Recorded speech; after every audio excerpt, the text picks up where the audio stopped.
Good afternoon, ladies and gentlemen. Welcome back. I've been unmaking mess today. All the crust that was down there has been removed. That mortar is solid, and as it's sat on top of a steel, I don't want to move it. It can stay there.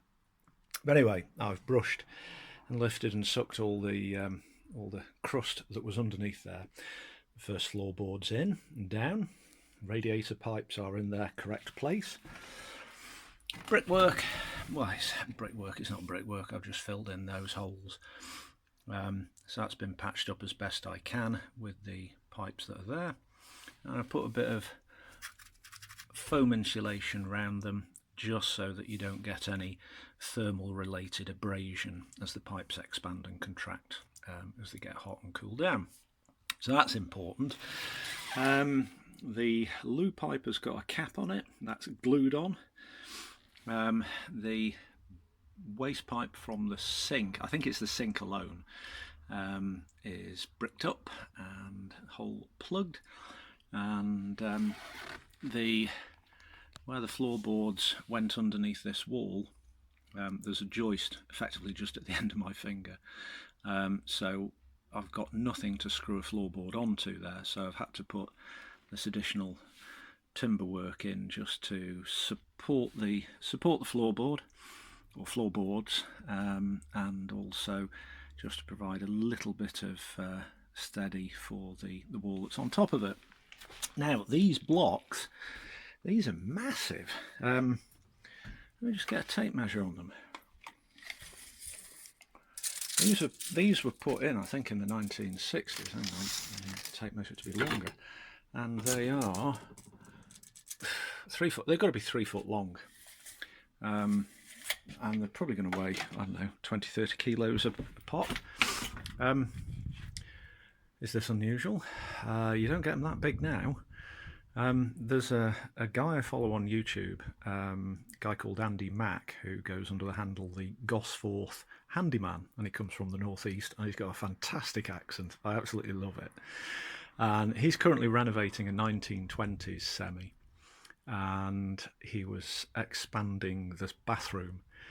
It's kind of the reverse of what I'm doing actually, and uncovered these blocks, and it was like, what? Not seen those before. And yeah, likewise.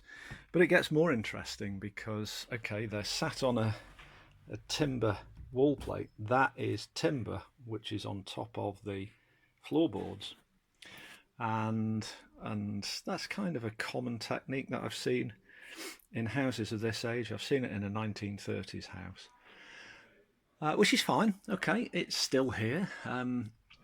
However, the door above the door, you've got 2 blocks laid vertically on top of the door frame, and if you follow the leg of, oh yes, it's between timber, you follow the door frame down. Okay, follow it down to the floor, which you can't see because it's obscured by my bucket. So the door frame goes to the bottom, to the floor. Okay, then you've got a joist here, just where I've cut the floorboard off, and you've got a joist there, which if you follow the finger, goes to about there. So that door frame, with that transferred load on, is floating in free air, which may explain why, and you might not be able to see this, the door frame, the door frame is actually dropped on this corner, probably because of that transferred load. Am I going to do anything about it? No, I'm going to adjust the door. So interesting and varied building techniques from way back when. Anyway, enough blathering, time to get on with more floorboarding. So I'm working my way this way, and then when I've got a working platform there, I can take these up and put some more noggins and trimmers and things in. One thing I will say, my lovely customer has provided me with not only a cup of tea, cake, lemon cake, it's lovely. No hints, ladies and gentlemen, but I am not going to refuse a nice piece of cake at any time. Anyway, let's get on, see where we get to.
Good afternoon. Right, well, looks dismal in here.